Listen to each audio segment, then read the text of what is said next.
നമസ്കാരം. ഒരു സിനിമ ഉണ്ടാക്കുന്നതിലെ ഏറ്റവും പ്രധാനപ്പെട്ട ഘടകമാണ് ഷൂട്ടിംഗ് എന്ന് പറയുന്നത്.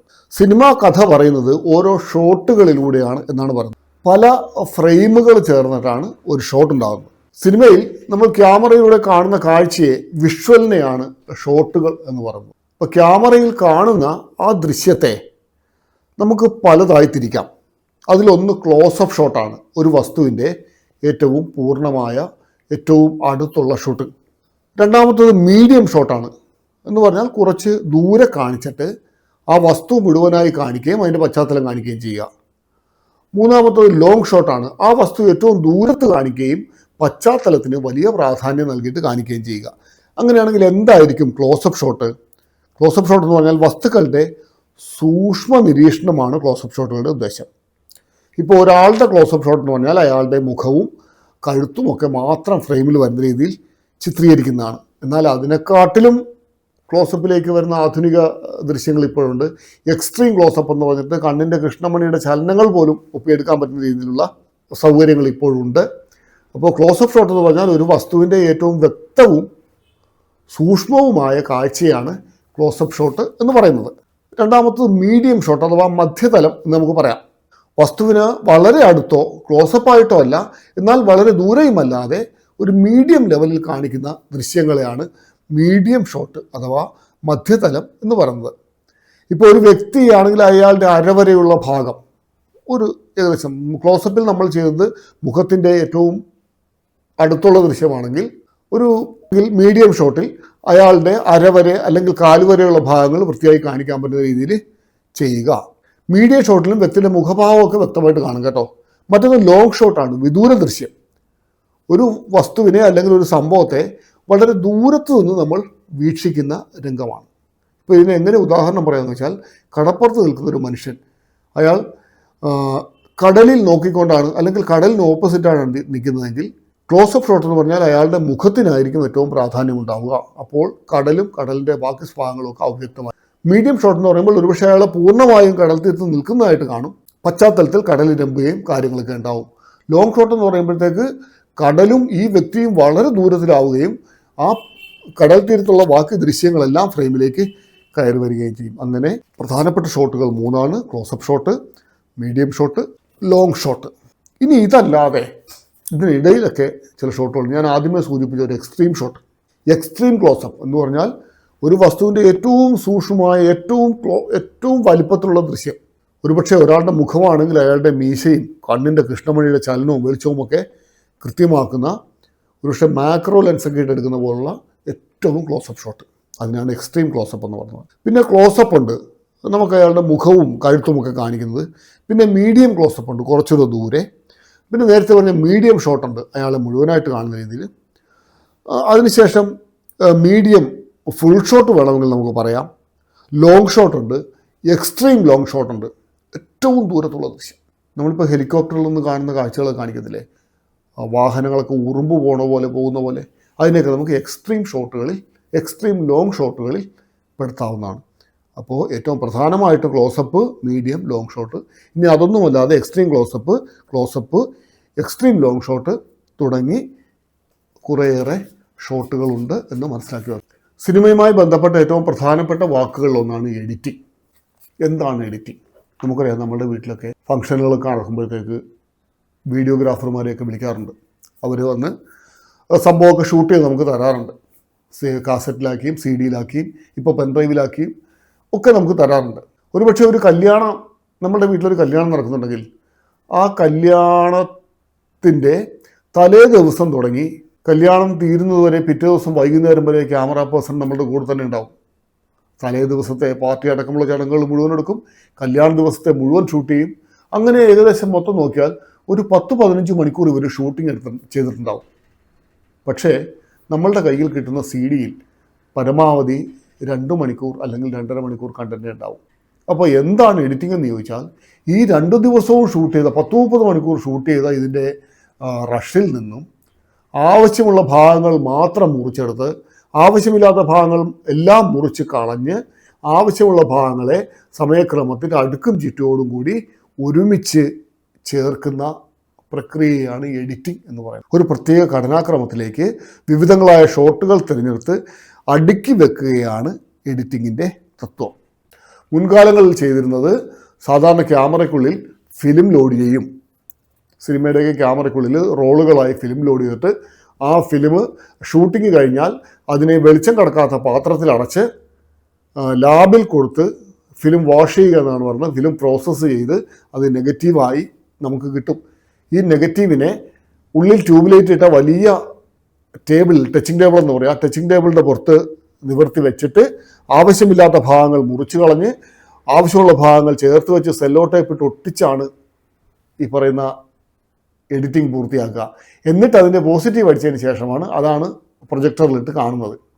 ലാബിൽ നിന്നും റഷസ് അഥവാ വർക്ക് പ്രിന്റ് എഡിറ്റിംഗ് ടേബിളിൽ എത്തിയാൽ ചിത്രസന്നിവേശകൻ ആദ്യമായി ക്ലിപ്പ് നമ്പർ പ്രകാരം ഓരോ ഷോട്ടും മുറിച്ചു മാറ്റി അവയെ അതിൻ്റെ ഓർഡറിൽ കൂട്ടിയൊട്ടിക്കുന്നു.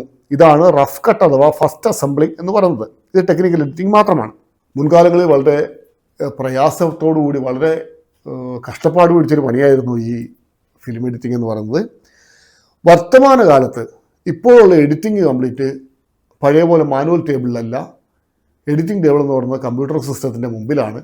അതിനുപയോഗിക്കുന്ന ഏറ്റവും പ്രധാനപ്പെട്ട ഒരു സോഫ്റ്റ്വെയറാണ് FCP അഥവാ ഫൈനൽ കട്ട് പ്രോ എന്ന് പറയുന്നത്. അപ്പോൾ ഇങ്ങനെ എഡിറ്റ് ചെയ്യാൻ ഇപ്പോൾ ഒട്ടേറെ സോഫ്റ്റ്വെയറുകൾ ലഭ്യമാണ്. നമ്മൾ മാനുവലായിട്ട് കത്രിക ഉപയോഗിച്ച് ഫിലിം മുറിക്കുകയല്ല ചെയ്യുന്നത്. പകരം ഈ സിനിമകളെ, ഈ ഷൂട്ട് ചെയ്ത രംഗങ്ങളെ കമ്പ്യൂട്ടറിനകത്താക്കിയിട്ട് കമ്പ്യൂട്ടർ സ്ക്രീനിൽ കാണുകയും കമ്പ്യൂട്ടറിനകത്ത് വെച്ചിട്ടാണ് ഇതിൻ്റെ എഡിറ്റിംഗ് നടക്കുന്നത്. അത് സോഫ്റ്റ്വെയർ ബേസ്ഡ് ആണ്. അപ്പോൾ അതിന് ഒട്ടേറെ സോഫ്റ്റ്വെയറുകൾ ഇന്ന് ലഭ്യമാണ്. സ്മോക്ക്, എഡിറ്റ്, ഷെയ്ക്ക്, കോമ്പിനേഷൻ എന്നിങ്ങനെ ഒത്തിരി എഡിറ്റിംഗ് സോഫ്റ്റ്വെയറുകളുണ്ട്. ഇപ്പോൾ ഏറ്റവും ലേറ്റസ്റ്റ് ആയിട്ട് ചെയ്യുന്നത് Adobe premier, final cut pro, FCP തുടങ്ങിയ ഇതാണ്. ഇപ്പോൾ ഏറ്റവും ലേറ്റസ്റ്റ് ആയിട്ട് ഉപയോഗിക്കുന്ന ഡാവിഞ്ചി പോലുള്ള എഡിറ്റിംഗ് സോഫ്റ്റ്വെയറുകളാണ്. മൊബൈൽ ഫോണിൽ എഡിറ്റ് ചെയ്യാൻ വേണ്ടി ഇഷ്ടംപോലെ സോഫ്റ്റ്വെയറുകൾ കിട്ടാറുണ്ട് ഇപ്പോൾ. അത് നിങ്ങളോട് പറയേണ്ട കാര്യമില്ല. നിങ്ങൾ വീഡിയോ സ്റ്റില്ലുകളൊക്കെ എഡിറ്റ് ചെയ്യുന്നതാണ്. ഒട്ടേറെ സോഫ്റ്റ്വെയറുകൾ എഡിറ്റിങ്ങിന് മൊബൈലിലും അവൈലബിൾ ആണ്. നമ്മുടെ വിദ്യാലയത്തിൽ കുട്ടികളുടെ ഫിലിമാസ്വാദന ശേഷി വർദ്ധിപ്പിക്കുന്നതിൽ ഫിലിം ക്ലബ്ബുകൾക്ക് വലിയ പ്രാധാന്യമുണ്ട്. ഒരു തവണ പരീക്ഷയ്ക്ക് ചോദിച്ചിരുന്നു, നിങ്ങളുടെ സ്കൂളിലെ കുട്ടികളുടെ സിനിമാസ്വാദനം മെച്ചപ്പെടുത്താൻ ഫിലിം ക്ലബിൻ്റെ ആഭിമുഖ്യത്തിൽ എന്തൊക്കെ പ്രവർത്തനങ്ങളാണ് സ്കൂളിൽ നടത്താൻ പറ്റുക എന്നത്. അപ്പോൾ നമുക്ക് സ്കൂളിൽ ഒരു അധ്യാപകൻ എന്ന നിലയിൽ കുട്ടികളുടെ സിനിമാസ്വാദന ശേഷി വർദ്ധിപ്പിക്കാൻ വേണ്ടി എന്തൊക്കെയാണ് ചെയ്യാൻ പറ്റുക? അതിന് ഏറ്റവും ചെയ്യേണ്ട പ്രധാനപ്പെട്ട കാര്യങ്ങളിലൊന്ന് കുട്ടികളെ സിനിമ കാണിക്കുക എന്നത്. ഏറ്റവും മികച്ച കുട്ടികളുടെ സിനിമ കാണാനുള്ള അവസരം കുട്ടികൾക്ക് ഉണ്ടാക്കി കൊടുക്കുക. ആ കണ്ട സിനിമയുമായി ബന്ധപ്പെട്ടുള്ള ചർച്ചകൾ അത് വളരെ പ്രധാനപ്പെട്ട ഒന്നാണ്. കാരണം ഓരോ കുട്ടിയും അവൻ്റെ വ്യക്തിപരമായ കാഴ്ചപ്പാടുകളിലാണ് സിനിമ കാണുന്നത്. അപ്പോൾ ഓരോ കുട്ടിയെയും ഒരു സിനിമ സ്വാധീനിക്കുന്ന വ്യത്യസ്തമായ രീതിയായിരിക്കും. അപ്പോൾ സ്വാഭാവികമായും ഓരോ കുട്ടിയും പറയുന്ന സിനിമയുമായി ബന്ധപ്പെട്ട ആസ്വാദന കുറിപ്പുകൾക്ക്, ആസ്വാദന പറച്ചിലുകൾക്ക് വലിയ പ്രാധാന്യമുണ്ട്. അത് സിനിമയെക്കുറിച്ചുള്ളൊരു ഹോളിസ്റ്റിക്കായ കാഴ്ചപ്പാടുണ്ടാക്കാൻ കുട്ടികളെ സഹായിക്കും. അപ്പോൾ എന്താ ചെയ്യുക? സിനിമ കാണിക്കുക, സിനിമയെക്കുറിച്ചുള്ള ആസ്വാദന ചർച്ചകൾ നടത്തുക, സിനിമയുമായി ബന്ധപ്പെട്ട സിനിമയിൽ പ്രവർത്തിക്കുന്ന ആളുകളുമായിട്ട് അഭിമുഖങ്ങൾ സംഘടിപ്പിക്കുക, മികച്ച തിരക്കഥ നിർമ്മിക്കുന്നതിനുള്ള പരിശീലന പരിപാടികൾ സംഘടിപ്പിക്കുക, മികച്ച തിരക്കഥകൾ വായിക്കാൻ അവസരമുണ്ടാക്കുക, സിനിമയ്ക്ക് വേണ്ടിയുള്ള പോസ്റ്ററുകൾ നിർമ്മിക്കുക, സിനിമയുടെ എഡിറ്റിങ്ങിനുമായി ബന്ധപ്പെട്ടുള്ള വർക്ക്ഷോപ്പുകൾ സംഘടിപ്പിക്കുക, സിനിമയുമായി ബന്ധപ്പെട്ട പുസ്തകങ്ങൾ വായിപ്പിക്കുക. എല്ലാറ്റിനും ഉപരി ക്ലാസ് മുറിക്ക് വെളിയിൽ അവർക്ക് സിനിമകൾ ഉണ്ടാക്കാനും സിനിമയുടെ പ്രാധാന്യം മനസ്സിലാക്കാനും സിനിമാ നിർമ്മാണത്തിൻ്റെ സാങ്കേതികത്വങ്ങൾ മനസ്സിലാക്കാനുമുള്ള സിനിമാ നിർമ്മാണ പ്രവർത്തനങ്ങൾ, ഷൂട്ടിങ്ങും എഡിറ്റിങ്ങും ഉൾപ്പെടെയുള്ള സിനിമയുടെ എല്ലാ മേഖലകളിലൂടെയും കടന്നു പോകുന്ന പ്രവർത്തനങ്ങൾ ഫിലിം ക്ലബിൻ്റെ വകയായി സ്കൂളിൽ സംഘടിപ്പിക്കാൻ പറ്റും. അങ്ങനെ മികച്ച ഫിലിം ക്ലബ്ബ് പ്രവർത്തിക്കുന്ന സ്കൂളുകളിൽ കുട്ടികളുടെ സിനിമ ആസ്വാദനം വളരെ മികച്ചതായിരിക്കും എന്നാണ് പറയാനുള്ളത്.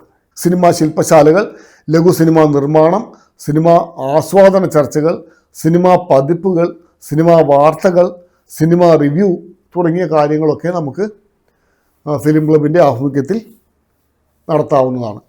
ഈ ചാപ്റ്റർ അവസാനിക്കുന്നത് 3 വ്യക്തികളെക്കുറിച്ചുള്ള ചില കുറിപ്പുകൾ പറഞ്ഞുകൊണ്ടാണ്. അതിൽ പറയുന്ന ഒന്ന് അടൂർ ഗോപാലകൃഷ്ണനെ കുറിച്ചാണ്. ഇന്ത്യയിലെ 1ാം കിട ചലച്ചിത്രകാരന്മാരുടെ ഇടയിൽ ഒരു പ്രധാനപ്പെട്ട സ്ഥാനമുള്ള മനുഷ്യനാണ് അടൂർ ഗോപാലകൃഷ്ണൻ. മലയാള സിനിമയെ നവീകരിച്ചതിൽ ഏറ്റവും പ്രധാനപ്പെട്ട പങ്കുവഹിച്ച സംവിധായകനാണ് അടൂർ ഗോപാലകൃഷ്ണൻ. 1971 സ്വയംവരം എന്ന സിനിമ മുതൽ അദ്ദേഹം നവ സിനിമാ പ്രസ്ഥാനത്തിൻ്റെ വഴികാട്ടിയായി തുടരുന്നു. രാഷ്ട്രം പത്മവിഭൂഷൺ നൽകി, 16 തവണ ദേശീയ അവാർഡ് മേടിച്ചു, 17 തവണ സംസ്ഥാന അവാർഡ് മേടിച്ചു. അദ്ദേഹം സംവിധാനം ചെയ്ത സിനിമകളെല്ലാം മലയാള സിനിമയുടെ നാഴികക്കല്ലുകളായിട്ട് മാറുകയാണ് ഉണ്ടായത്. അപ്പോൾ അടൂർ ഗോപാലകൃഷ്ണനെ ഒഴിവാക്കി നിർത്തിക്കൊണ്ട് നമുക്ക് മലയാള സിനിമയെക്കുറിച്ച് പറയാനാവില്ല. അതുപോലെ മറ്റൊരു മനുഷ്യനാണ് ജി അരവിന്ദൻ. ജി അരവിന്ദൻ മികച്ച കാർട്ടൂണിസ്റ്റ് ആയിരുന്നു, സംഗീതജ്ഞനായിരുന്നു. കേരളത്തിൻ്റെ ചലച്ചിത്ര ചിന്തയെ എന്ന് പറഞ്ഞാൽ സമാന്തര സിനിമ എന്ന് പറയുന്ന ഒരു മേഖലയിലൂടെ, മുഖ്യധാരാ സിനിമകളുടെ മേഖലയിലല്ല, കലാമൂല്യമുള്ള ആർട്ട് സിനിമകളുടെ മേഖലയെ ഏറ്റവും മനോഹരമായി ഉപയോഗപ്പെടുത്തിയ സംവിധായകനായിരുന്നു ജി അരവിന്ദൻ.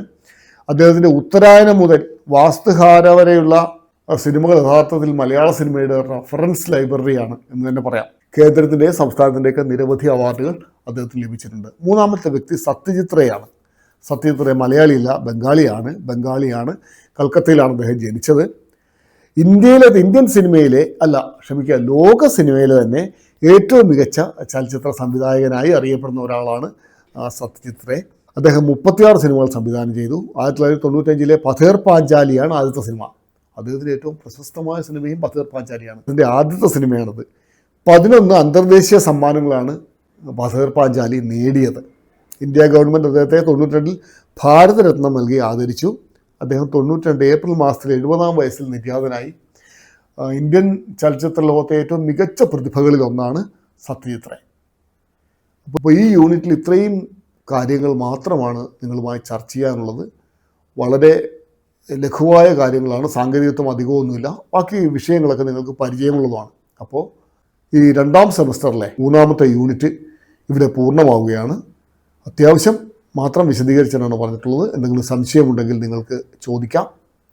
എൻ്റെ വാട്സപ്പ് നമ്പർ നൽകുന്നുണ്ട്, കമൻറ്റുകളായും രേഖപ്പെടുത്താം.